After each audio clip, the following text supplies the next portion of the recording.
السلام نے فرمایا میری امت کو ماہ رمضان میں 5 ایسی چیزیں عطا کی گئی ہیں جو مجھ سے پہلے کسی کو بھی عطا نہیں کی گئی. اللہ تبارک و تعالیٰ نے ماہ رمضان مبارک میں 5 چیزیں ایسی عطا کی ہیں کہ جو کسی بھی امت میں کسی کو بھی ایسی نہیں عطا کی. یہ ہم صرف امت محمد کا اعزاز ہے. پہلی کون سی چیز ہے؟ پہلی رات. جب رمضان مبارک کی پہلی رات ہوتی ہے تو اللہ عز و جل ان کی طرف رحمت کی نظر فرماتا ہے. جس کی طرف اللہ عز و جل رحمت کی نظر فرمائے گا اس کو عذاب نہ دے گا. یہ پہلی اللہ عز و جل کی خصوصیات ہیں ان کی طرف. دوسری یہ کہ شام کے وقت ان کے منہ کی بدبو جو ہوتی ہے اللہ عز و جل کے نزدیک مشک و عنبر سے بھی زیادہ محبوب ہے. روزہ دار کے منہ سے جب شام کے وقت بو سی منہ سے نکلتی ہے اللہ تعالیٰ کے یہاں وہ ایسی پسندیدہ ہے، ایسی پسندیدہ ہے کہ مشک و عنبر سے بھی زیادہ وہ بو اللہ تعالیٰ کے یہاں پسندیدہ ہے.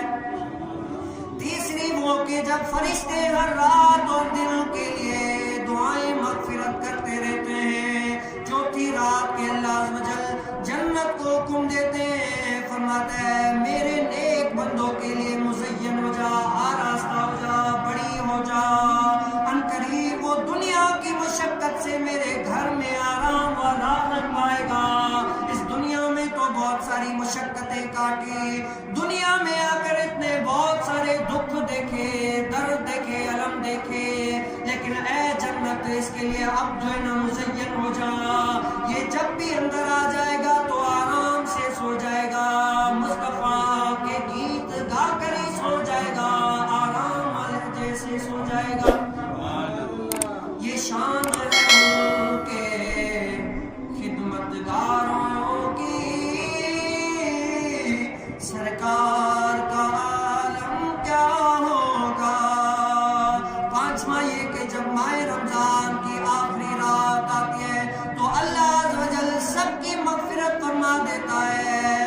قوم میں سے ایک شخص کھڑا ہوا اور عرض کرنے لگا یا رسول اللہ کیا وہ لیلۃ القدر ہے؟ ارشاد فرمایا نہیں، کیا تم نہیں دیکھتے کہ مزدور جب اپنے کاموں سے فارغ ہو جاتے ہیں تو انہیں اجرت دی جاتی ہے؟